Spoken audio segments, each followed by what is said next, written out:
एक खास शख्सियत के साथ मुलाकात।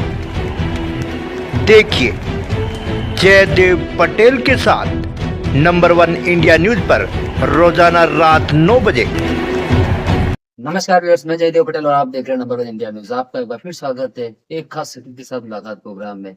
आज हम बात करेंगे देश में चल रहे चुनावी माहौल के बीच मल्लिकार्जुन खड़गे की तरफ से एक विवादित बयान दिया गया, जिसमें उन्होंने बीजेपी और आरएसएस की तुलना जहरीले सांप से कर दी। आखिर इसके क्या मायने, और इसी के साथ साथ में सीज फायर जो हुआ ईरान, इजराइल और अमेरिका के युद्ध को लेकर के, इसमें कहीं न कहीं पाकिस्तान ने जो भूमिका निभाई, उसको लेकर के विपक्ष इसे भारत की कूटनीतिक फेलियर बता रहा है। ये कहाँ तक सही है? इन्हीं तमाम तर बात के लिए हमारे साथ खास सम्मान है बीजेपी के वरिष्ठ नेता और सारे जम्मू कश्मीर के पूर्व उप मुख्यमंत्री डॉक्टर निर्मल कुमार सिंह। डॉक्टर निर्मल कुमार सिंह जी, आपका बहुत-बहुत स्वागत है आज हमारे प्रोग्राम में। बहुत-बहुत धन्यवाद जयदेव जी। जी। डॉक्टर निर्मल कुमार सिंह जी, आपसे मेरा पहला सवाल है कि देश में चुनावी माहौल चल रहा है, ऐसे में मल्लिकार्जुन खड़गे की तरफ से एक बयान सामने आता है, जिसमें उन्होंने आरएसएस और बीजेपी की तुलना जहरीले सांप से कर दी। इस बयान को आप कैसे देखते हैं? देखिए, कांग्रेस जो है अपने पूरे इतिहास में 1885 में कांग्रेस बनी और आज तक के जो समय है, आज तक के सबसे ज्यादा जो है ये कहना चाहिए कि वो अपने बुरे वक्त से गुजर रही और डेस्परेशन आ गई। इस तरीके से राहुल गांधी खाए हुए हैं, पार्लियामेंट के अंदर, पार्लियामेंट के बाहर। जिस प्रकार से अभी पवन खेड़ा ने असम के चीफ मिनिस्टर को उनकी धर्मपत्नी को लेके जो है ऐसे ही जो है इल्जाम लगाए, जो साबित हो गए थे बिल्कुल गलत थे। और मल्लिकार्जुन खड़गे जी जिस प्रकार की भाषा बोल रहे हैं, उनको लगता है कि भारतीय जनता पार्टी को अगर नीचा दिखाना है और उसको आरएसएस पर अटैक करना पड़ेगा, बीजेपी पर अटैक करना पड़ेगा, और यहाँ तक पहुंच गए हैं कि वो भारत को ही नीचा दिखा रहे हैं। प्रधानमंत्री के ऊपर जो है व्यक्तिगत आरोप लगाना, नेताओं के ऊपर व्यक्तिगत आरोप लगाना, इस प्रकार के तो ये डेस्परेशन है। और कांग्रेस को लगता है कि उनको अपना कोई फ्यूचर दिखता नहीं है, तो इसलिए वो कह रहे हैं कि किसी तरीके से जो है कोई अटेंशन जो है उनको मिले। नहीं तो उनको जिस प्रकार से मीडिया में, सोशल मीडिया में, आम लोगों में, प्रिंट मीडिया में जिस प्रकार से उनकी बुरी हालत है, उससे उनको लगता है कि शायद इस तरीके की स्ट्रेटजी से वो उभर सकते हैं। तो बिल्कुल आप देखेंगे इन चुनावों में उनको जो मुंह की खानी पड़ेगी और उनको कोई भी कुछ भी बनेगा नहीं, इतना मुझे पूरा विश्वास है। जी। Doctor Nirmal Kumar Singh ji, Iran, Israel और अमेरिका के बीच चल रहे युद्ध को अब विराम दे दिया गया 15 दिनों के लिए। ऐसे में ये सीज़फायर की जो भूमिका थी पाकिस्तान ने निभाई है, इसको लेकर के विपक्ष हमला और विपक्ष का कहना है कि भारतीय कूटनीतिक फेलियर है। जी। देखिए, इस जंग में हमारा क्या लेना देना, क्योंकि हमारे रिश्ते ईरान से भी अच्छे हैं, इजराइल से बहुत अच्छे रिश्ते हैं, अमेरिका के साथ भी हमारे बुरे रिश्ते नहीं है। लेकिन पिछले समय जब ऑपरेशन सिंदूर के वक्त अमेरिका के प्रेसिडेंट ने एक किस्म का जो है जिस प्रकार से भारत को इन्वॉल्व करने की कोशिश की और खुद जो है वो मीडिएटर बनने का उसने शो किया, और प्रधानमंत्री नरेंद्र भाई मोदी जी ने और भारत ने उसको जवाब दिया कि नहीं, आपका कोई रोल नहीं था। उसके बाद उनके बिहेवियर को लेके जो है बिल्कुल एक शंका थी कि ये जो व्यक्ति है जो कुछ भी कभी भी कुछ भी बोल सकता है, और जो आप उसके लगातार के पिछले बयानों से, उसके स्टैंड से, बदले के स्टैंड से जो है साबित भी हो रहा है, तो हमने थोड़ा सा अपने आप को किनारे कर दिया। भारत की स्पष्ट नीति थी इस युद्ध में भारतीयों का, भारत का नुकसान ना हो, और इसमें इस प्रकार का रहे कि भारत जो है वो इससे अछूता रहे, जहां अछूता नहीं रह सकता था लेकिन उससे दूर रहे, इस प्रकार की नीति थी। और ये डिक्लेयर नीति थी। हमारे विदेश मंत्री जी ने भी बात कही और बाकी भी जो सोर्सेज से जो बातें आई थी, ये बिल्कुल स्पष्ट था। जी। इस समय में जो है अगर पाकिस्तान का उभर के आना जिस प्रकार की बात है, पाकिस्तान को तो यूज किया जा रहा है, क्योंकि अमेरिका का सबसे ज्यादा जिसको वो यूज कर सकता है, जिसका जो उपयोग कर सकता है, वो पाकिस्तान है। लेकिन पाकिस्तान के ऊपर ईरान कितना विश्वास करता है, इसराइल कितना विश्वास करता है, जहाँ बाकी जो अरेबियन कंट्रीज कितने विश्वास करते हैं, वही पाकिस्तान है जिसने सऊदी अरेबिया से जब समझौता करने के बाद भी जो है बिल्कुल वो जब सऊदी अरेबिया के ऊपर अटैक हुआ तो उसने कोई उसमें उसमें रुचि नहीं दिखाई, हिम्मत नहीं की।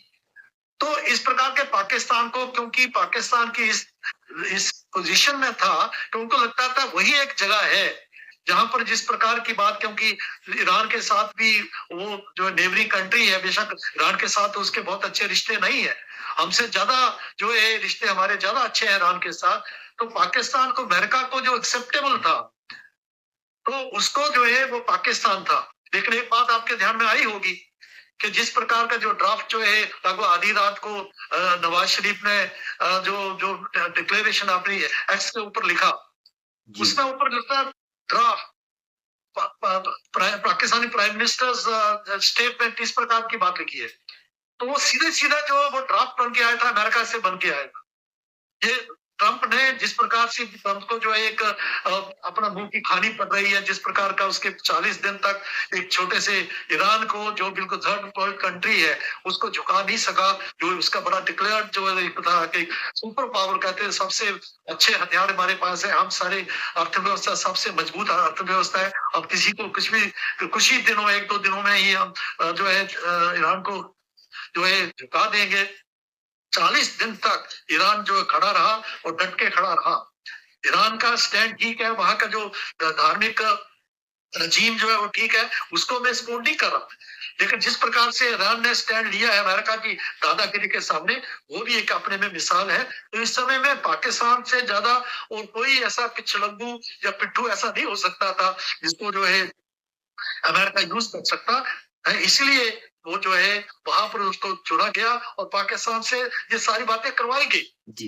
लेकिन निर्मल कुमार जी, इससे जुड़ा आपसे मेरा एक अगला सवाल है कि जिस तरीके से सीज फायर की भूमिका में पाकिस्तान सामने आया, इसको लेकर के भारत में सियासत शुरू हो चुकी है, जहां पर यूबीटी के सांसद संजय राउत का यह कहना है कि थैंक यू पाकिस्तान, तो वहीं पर महबूबा मुफ्ती जम्मू कश्मीर के पूर्व मुख्यमंत्री है, उनका यहाँ तक कह देना है कि पाकिस्तान ने तीसरे विश्व युद्ध से दुनिया को बचाई है।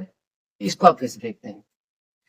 देखिए, महबूबा मुफ्ती जी की तो बात समझ आती है कि उनका जो सेपरेटिस्ट एजेंडा है और जो टोटल जम्मू कश्मीर के लेके उनका जो अप्रोच है, उसमें पाकिस्तान भी एक फैक्टर है उनके लिए। आपको पता होगा कि मुफ्ती मोहम्मद सईद है, जो पहली जब हमारी सरकार बनी थी तो पहला स्टेटमेंट यही किया, उसने थैंक्स किया, और मैंने उसकी प्रेस कॉन्फ्रेंस से वॉकआउट किया था ये मैसेज देने के लिए कि आप क्या बात कर रहे हो, पाकिस्तान का थैंक्स क्यों कर रहे हो, एक टेररिस्ट कंट्री को लेजिटिमेसी दे रहे हो। और महबूबा वही लेजिटिमेसी जो है पाकिस्तान को देना चाहती है, क्योंकि इनको जो सेपरेटिस्ट एजेंडा है वो तभी पूरा होता है जब पाकिस्तान को और उसके मुकाबले में भारत को नीचा दिखाना, भारत के प्रधानमंत्री को नीचा दिखाना, हमारी जो है फॉरेन पॉलिसी पर जो है क्वेश्चन मार्क लगाना, ये तो बात समझ आती है।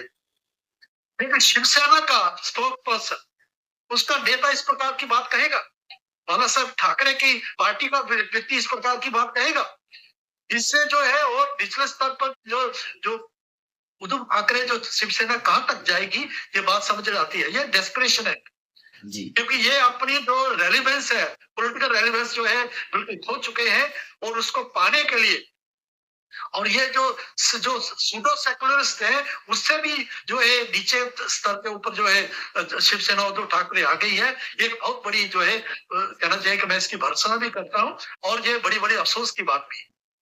तो निर्मल कुमार जी, आपसे मेरा एक आखिरी सवाल है कि जिस तरीके से इलेक्शन कमीशन और साथ ही तृणमूल कांग्रेस टीएमसी की पार्टी वेस्ट बंगाल में जिस प्रकार से आमने सामने काफी लंबे समय से दिखाई दे रही है, इस बीच कहने के अब ममता बनर्जी ने यह कहा है कि जब टीएमसी का नेतृत्व दल जब इलेक्शन कमीशन का ऑफिस गया था तो उस वक्त कहीं उनको वहां से गेट आउट करके भगा दिया गया था। ऐसे में चुनाव आयोग पर जो सवाल या निशान खड़े हो रहे हैं, इसको आप कैसे देखते हैं? देखिए, ममता बनर्जी भी ये जान गई है कि मैं हारने वाली, जिस प्रकार की दादागिरी उन्होंने की है, जिस प्रकार के जजेस के साथ पर वहां व्यवहार हुआ है, और ऑनरेबल सुप्रीम कोर्ट को इंटरवीन करना पड़ा है, वहां का डीजी, वहां का जो है चीफ सेक्रेटरी, जैसे फोन भी चीफ जस्टिस हाई कोर्ट के नहीं उठा रहे थे, तो इस प्रकार की बात है। तो वहां पर जो मशीनरी है, तो एडमिनिस्ट्रेटिव मशीनरी बिल्कुल फेल हो चुकी है। लेकिन हाँ, इलेक्शन कमीशन ने जो थोड़ा इंटरवीन करके उसको थोड़ा चुस्त दुरुस्त किया है, लेकिन अफसर तो वही के हैं। एक अफसर को एक जगह से उठा के दूसरी जगह तक लेके जाना, इस प्रकार की बात से जो है पूरी सारी बातें सही नहीं होती। लेकिन काफी कुछ कोशिश की है इलेक्शन कमीशन ने, और हम धन्यवाद देना चाहेंगे सुप्रीम कोर्ट ऑफ इंडिया की कि वहां जो कॉन्स्टिट्यूशनल जो सिचुएशन है वहां जहां पर जो एक जो फेडरल स्ट्रक्चर है और जो इलेक्शन के समय इलेक्शन कमीशन की जो रोल रहता है और बाकी सरकार का क्या रोल रहना चाहिए उसको एस्टैब्लिश करने में जो इलेक्शन और एक भ्रांतियां जो है उन्होंने पैदा करने की कोशिश की। ये मानो कि इलेक्शन कमीशन जो है वो बीजेपी का रोल प्ले कर रहा है, उनके लिए कर रहा है, तो उसके लिए उन्होंने ठीक करने की जो कोशिश की है उसके कारण जो है कुछ चीजें जरूर ठीक हुई है, लेकिन एक मैसेज ये बंगालियों में गया है। आप देखेंगे जिस प्रकार से वो छोटी छोटी पार्टियां उभर के आई हैं और जिस प्रकार से ममता जो है सिर्फ मुस्लिम वोट के ऊपर डिपेंड करती थी, हिंदू का बात नहीं करती थी, आज उसको भी प्रो हिंदू जो है स्टांस लेने की जो है दूरी पड़ रही है। तो ये बता रहा है कि वो बिल्कुल डेस्परेट है। और आप देखेंगे कि आने वाले समय में जब तक इलेक्शन की घोषणा जो है इसकी चुनाव आएगा, जिस दिन वोटिंग पड़ेगा, तब तक जो है मुझे लगता है 1-2% का ही मार्जिन है जो सर्वेज आ रहे हैं। आप देखेंगे 1-2% का जो मार्जिन जो है अगर बदलेगा, अगर भारतीय जनता पार्टी के पक्ष में वो वोट आता है और आएगा, इतना पूरा मुझे विश्वास है, क्योंकि आज बंगाल की जनता ममता बनर्जी की जो स्ट्रेटेजी है, उसकी जो गुंडागर्दी उसको समझ गई है और भारतीय जनता पार्टी जरूर जो है सरकार बनाएगी और बंगाल को जो है बिल्कुल चुस्त दुरुस्त करने के लिए भारतीय जनता पार्टी का एक बहुत बड़ा आगे रोल बनने वाला है, ये मुझे पूरा विश्वास है। जी। डॉक्टर निर्मल पास जी, आपने हमारे लिए समय निकाला, उसके लिए आपका बहुत बहुत धन्यवाद। बहुत बहुत धन्यवाद।